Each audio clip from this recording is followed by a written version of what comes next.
Introduction. Look at these numbers.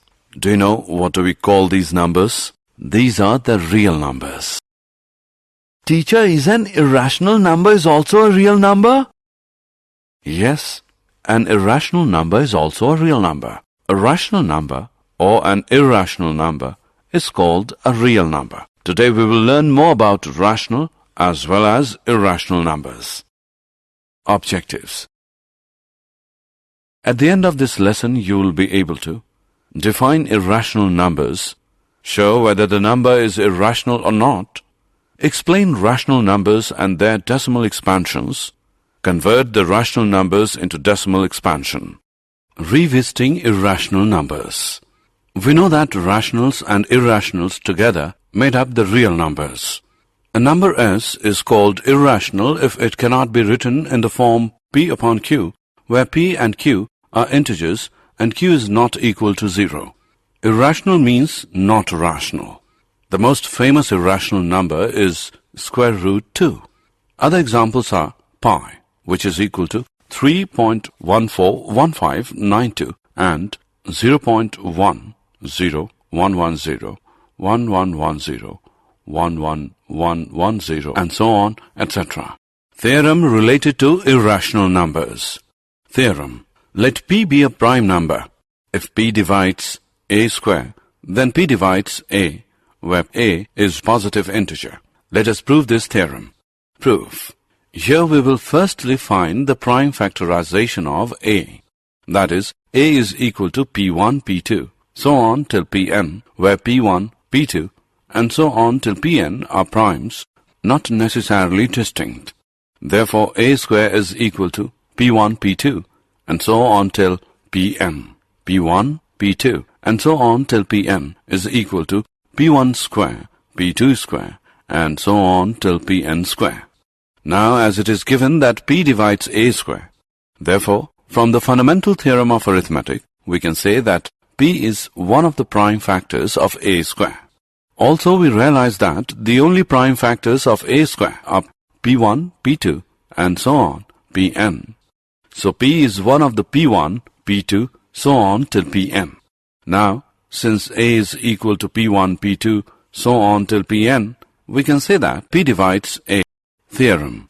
Let us now prove that square root 2 is irrational. Suppose square root 2 is rational. That means it can be written as the ratio of two integers P and Q.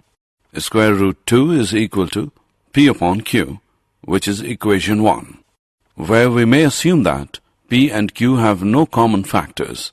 If there are any common factors, we cancel them in the numerator and denominator.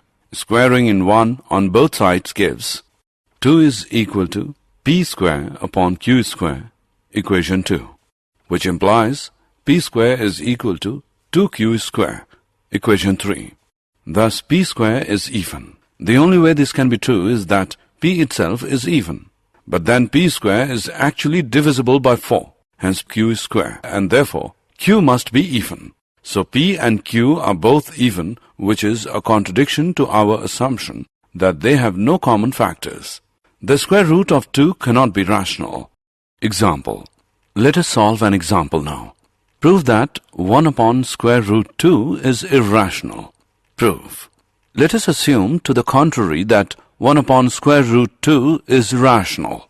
That is, we can find coprime A and B where B is not equal to 0 such that 1 upon square root 2 is equal to A upon B. Therefore, B upon A is equal to square root 2 or square root 2 is equal to B upon A. Since A, B are integers, we get B upon A is rational and so square root 2 is rational. But this contradicts the fact that square root 2 is irrational. This contradiction has arisen because our incorrect assumption that square root 2 is rational.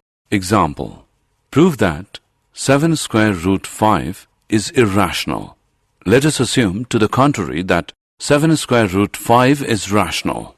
That is, we can find coprime A and B where B is not equal to 0 such that 7 square root 5 is equal to A upon B.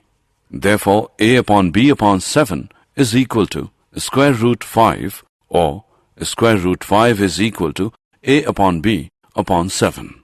Since a, b are integers, we get a upon b upon 7 is rational, and so square root 5 is rational.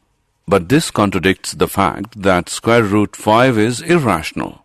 This contradiction has arisen because of our incorrect assumption that 7 square root 5 is rational. Revisiting rational numbers and their decimal expansions. As you may remember from school, rational numbers have a terminating or eventually repeating periodic decimal expansion, whereas irrational numbers don't. So, for example, 0.123, 123, 123, 123, and so on, with 123 repeating forever is rational. In fact, it is equal to 41 upon 333.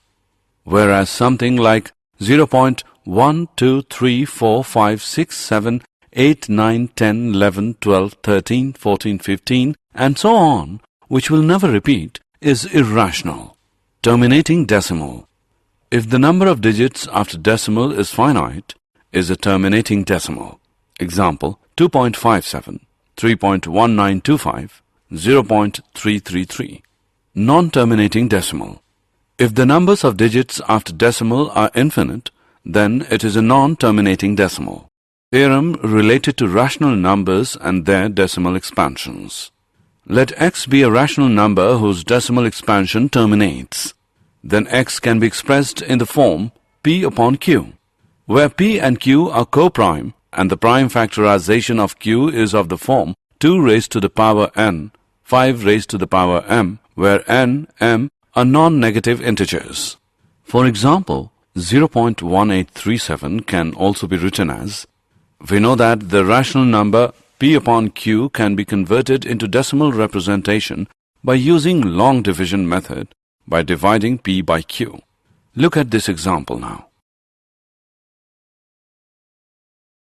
Here we can see that a rational number of the form p upon q, where q is of the form 2 raised to the power n, 5 raised to the power m, is converted to an equivalent rational number of the form a upon b, where b is a power of 10. The decimal expansion of such a rational number terminates. One more thing to note is that a terminating decimal can also be thought of as being followed by an infinite sequence of zeros. So in this sense, even terminating decimals are actually periodic. Theorem. Let x is equal to p upon q be a rational number such that the prime factorization of q is of the form 2 raised to the power n, 5 raised to the power m, where n, m are non-negative integers. Then x has a decimal expansion which terminates. Let us solve an example. Without actually performing the long division, state whether the following rational number will have a terminating decimal expansion or a non-terminating repeating decimal expansion.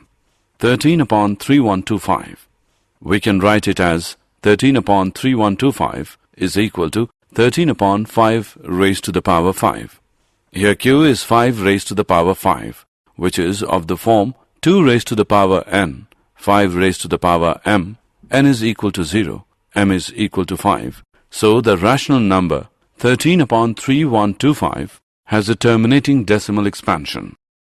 Let x equals p upon q be a rational number such that the prime factorization of q is not of the form 2 raised to the power n, 5 raised to the power m, where n, m are non-negative integers. Then x has a decimal expansion which is non-terminating, repeating, recurring.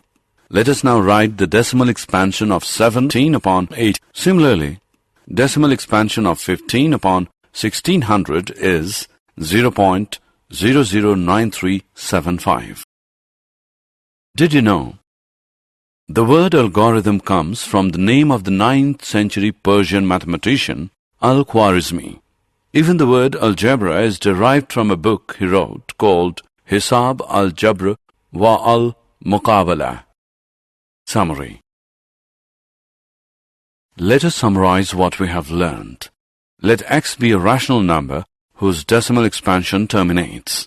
Then we can express x in the form p upon q, where p and q are co-prime and the prime factorization of q is of the form 2 raised to the power n, 5 raised to the power m, where n, m are non-negative integers.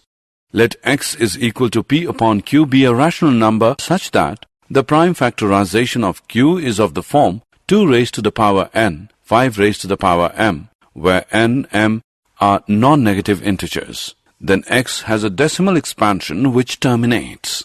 Let x equals p upon q be a rational number such that the prime factorization of q is not of the form 2 raised to the power n, 5 raised to the power m, where n, m are non-negative integers. Then x has a decimal expansion which is non-terminating.